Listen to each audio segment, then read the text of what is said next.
The South Gauteng High Court has granted President Cyril Ramaphosa an interim interdict against former President Jacob Zuma's private prosecution of him.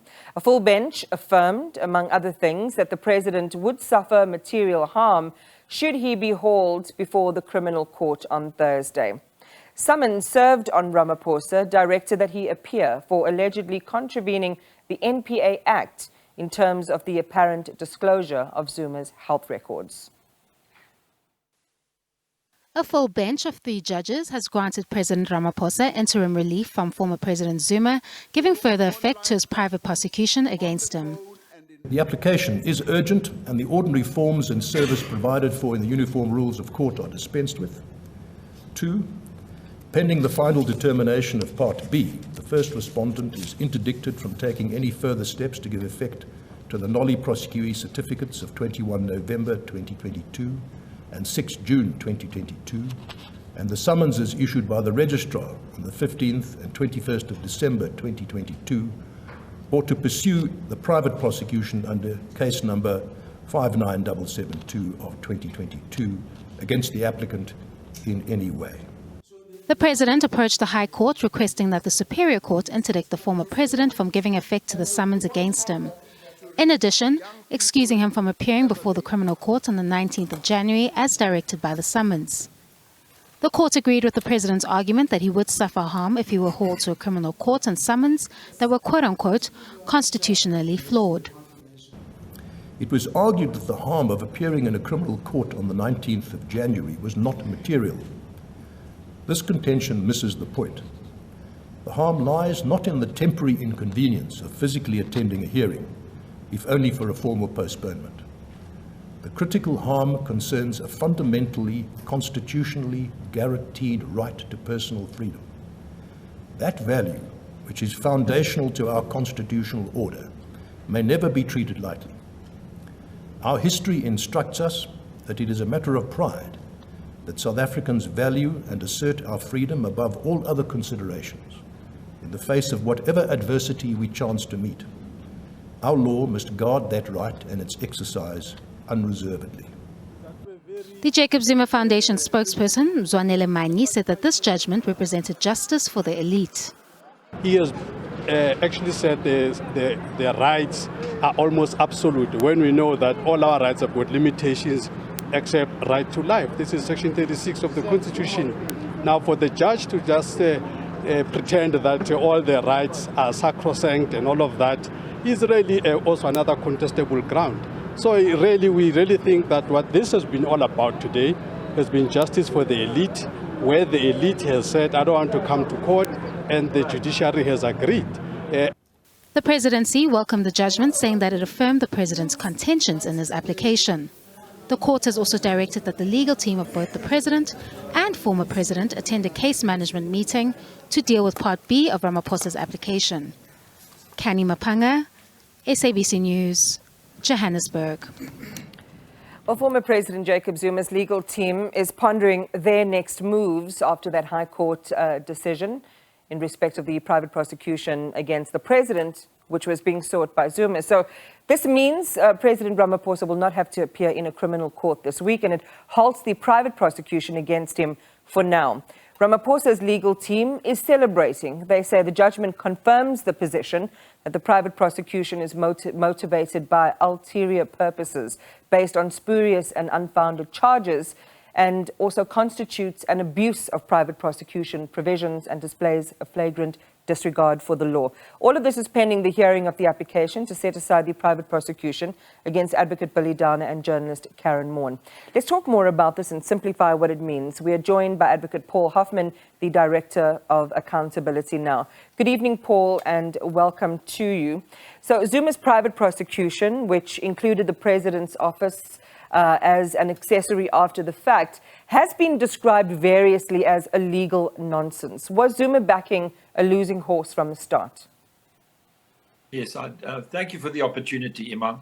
I think you're quite right. He was backing a losing horse from the start, and I hope that the lucid and comprehensive judgment in relation to the interim interdict will give Team Zuma cause for pause I know that Mr. Manye has a job of spinning, and when you hear somebody who's acting for an ex-president, trying to draw a distinction between the elite and the rest of us in a dispute with the current president, then you know that he is scraping the bottom of the barrel.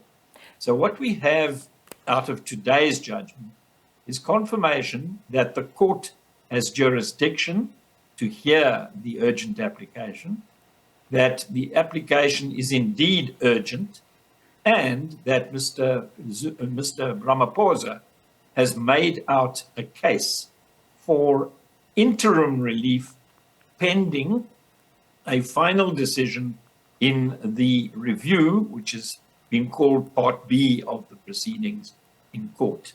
And the way that the court went about it, it signaled in advance what the issues will be in the review application, which is Part B, and in respect of which an urgent date will be arranged in consultation with the legal representatives of all of the parties. So this is only round one, and it is conceivable that fortunes will change in round two, but my money is not on the horse that Mr. Zuma has saddled in this court. Well, let's just stay with that in respect of Part B. What would the outcome have to be there to place the president of the country back in court? The review would have to fail. The court would have to find that what has been found today, that prima facie he is being wronged by this prosecution, is not the position, and they will make that decision on a balance of probabilities rather than on the basis that Mr. Ramaphosa has a right which may be open to some doubt. What's your assessment, Paul, of whether Jacob Zuma is in desperate legal territory now and what his prospects might be? And, you know, we have a hint there that his team is considering their options, and they've labeled it as you heard there, justice for the elite. Elite, yes. I'm afraid that's a pretty threadbare argument. In fact, if that's their best point, then they really do have to think about folding their tents, because there is always the possibility that punitive costs will be awarded, because the court, when all of the papers are in and all of the facts are weighed, will find that this case is simply an abusive process, and that it was mounted just on the eve of the ANC elective conference in order to throw a spoke in the wheel of Team Ramaphosa at that conference, rather than as a genuine attempt to create a criminal offense that has never been tried or even prosecuted in the past in South Africa. Having had sight of this initial action and how it's developed to this point where the president was pursued as an accessory after the fact in respect of the primary matter, the disclosure, in the way that Zuma has described of his medical records. How do you define former President Jacob Zuma's agenda? It's been widely and variously described, and some have even speculated that it is targeted at weakening the judiciary. Given everything you've seen and read, what do you think? I think that Mr. Zuma is running true to form, and he is still busy with his Stalingrad strategy, about which his legal teams over the years, going all the way back to the late Kemp J. Kemp, have made no bones. They are busy with a Stalingrad strategy. It means that they are fighting the matter house by house, street by street, in order to avoid the dreadful day on which Mr. Downer starts to cross-examine Mr. Zuma in relation to the criminal case that has been pending since Shabir Sheikh was sentenced to 15 years in jail for corrupting Mr. Zuma. I want to go to this interesting point that is raised through these proceedings, and this is around questioning the legal threshold in terms of the reputational damage potentially cause to the highest office of the land and the pursuit of accountability against that office? Because the one thing that the presidency was seeking to avoid was a picture of a sitting head of state, president, appearing in the dock. Just talk to us about that territory and what happens, in legitimate cases where accountability is being sought from that office. Yes, this is the point that is being punted by the friend of the court, Mr. Ngulwana's client. It is true that in South Africa, the Bill of Rights contemplates equality before the law.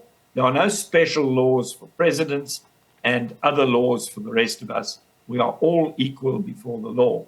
But that does not mean that an imaginative litigant can make up a criminal offense, not persuade the prosecution service to participate in the invention of this criminal offense, and then use a nolli prosequi certificate that was not prepared with the president in mind as a potential accused, and use that in order to bring a private prosecution against the sitting president in the country. I'm afraid that there is much noise, but not much logic in the arguments that have been coming from Team Zuma in this case. Advocate Paul Hoffman, thank you very much for talking to us. And as you say, we're, of course, waiting to see what the outcome of that Part B is going to be. And this is the hearing of that application to set aside the private prosecution against Advocate Billy Downer and journalist Karyn Maughn. Thank you for your analysis and for helping us understand this. There will be more reaction to this, no doubt, in the weeks ahead. That was Advocate Paul Hoffman, who is the Director of Accountability Now.